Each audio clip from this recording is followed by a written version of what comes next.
Let's just start with a simple box. Now, as I said, this is your gizmo, which I explained in the last recording, so obviously with the different functions. But the thing that you got to realize is it's also a pivot point. That's another way of describing it. And if we go over to this, the hierarchy menu here, so this is the third tab, click on that. Now you can actually adjust the pivot itself. So by default it's set at the bottom of any new box that you create, which works fine.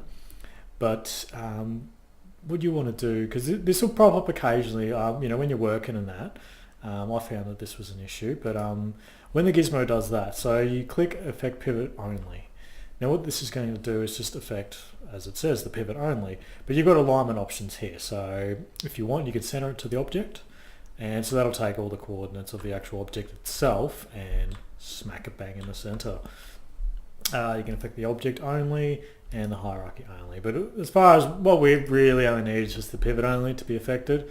And what you can actually do too is use the coordinates to change the pivot. So if you like it at the bottom, you can just bring that back down to 0 on the Z, and that works good. So this is just useful, like if you do modular work, for example, you'll be moving the pivots everywhere. So this is just how you do that. But a lot of the times you'll be working and you'll be so if this ever comes up, that's because that's selected. So just deselect that, and that's how you affect your pivot. So the next thing, before we get into any sort of more modeling side of things, the next thing I just want to talk about is just how you actually assign your hotkeys in the program.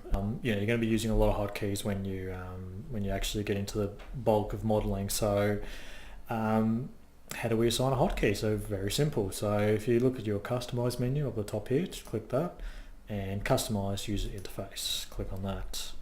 Now this will bring up this menu. So this is literally how you customize all your shortcuts within the program. So as I said, there's billions of functions. Obviously you don't need to know them all, but once you get familiar with the functions, which I'm going to be going over, then you can assign a hotkey to them. So just as an example, bridge, which is edge bridge, that's what it falls under. So I've assigned Shift C as a shortcut for that one. Now there's a couple of ways you can search for the actual item that you want to change. So you can just type it in. So if you have this particular window here, just have your cursor on, have it active, then if you type in edge, it goes straight to edge, D, whatever. So you can search for your keys that way. The other way you can also search for it is if you click on the hotkey window here, and if you actually just do the hotkey shortcut itself. So for edge bridge, for example, mine was set to Shift C, so if I do Shift C, that brings up that it's assigned to edge bridge. Now, how do you assign and de-sign or unassign hotkeys? Well, it's simple. So let's bring up edge bridge here. Oops, hang on. Okay, there we go. All right, so let's bring up edge bridge here. So as I said, so we've got that selected there as the shortcut. Now to delete it, you just remove it. Click the remove button, and it's gone from there. So now that's no longer Shift C.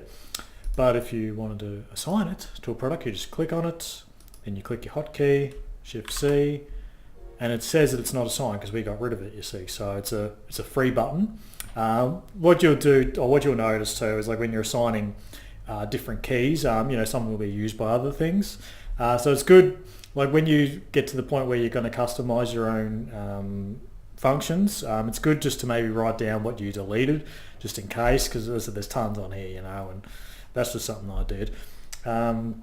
Okay, so you just click the assign and boof, it's done, it's assigned. Easy as beans. So that's the basics of assigning keys. I guess when we start getting into more of the more intense stuff, the best way to think of hotkeys is like with your left hand when you're on the keyboard. There's certain keys that you'll naturally fall onto, like they're like you really kind of like flawless keys. You can just tap them flawlessly without even looking. So those ones you'll want to assign the real common functions, which I'll get into later. But there's just a certain section of keys that are just really easily accessible, and like for me it's pretty much from EQ down to Z C kind of thing, but like in the hot ones are W and S.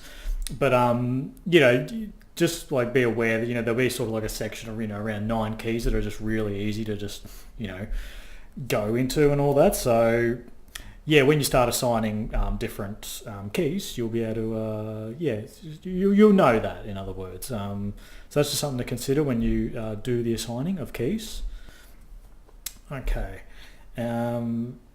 So let's just say that you've assigned a whole bunch of hotkeys. You've customized everything. So now you just want to save that profile itself. So click the save button here. What this does just brings up, so default, mine's in, I'll keep mine. So anyway, like you find your save location. So mine's just 2016. Then you just yes, we want to replace it. Blah blah blah. Save. Done. But 3ds Max is a little bit funky. So you'll have like you might do all these edits and then you go to work and it doesn't work. So a lot of times you just load the profile in again once you've just saved it. So save, then load, and then rock and roll. So as I said, as you get into it later on, that's how you customize keys. So easy. And again, there is categories here too. So there is a couple. Like, which ones was it? It was oh, okay, yeah. So make planar X, Y, and Z. If you want to find the hotkey, it's actually under a line X, Y, and Z. That'll be one which I'll cover later. I don't really need to talk about that now. So now you know how to do shortcut keys. So the fundamental aspect is complete.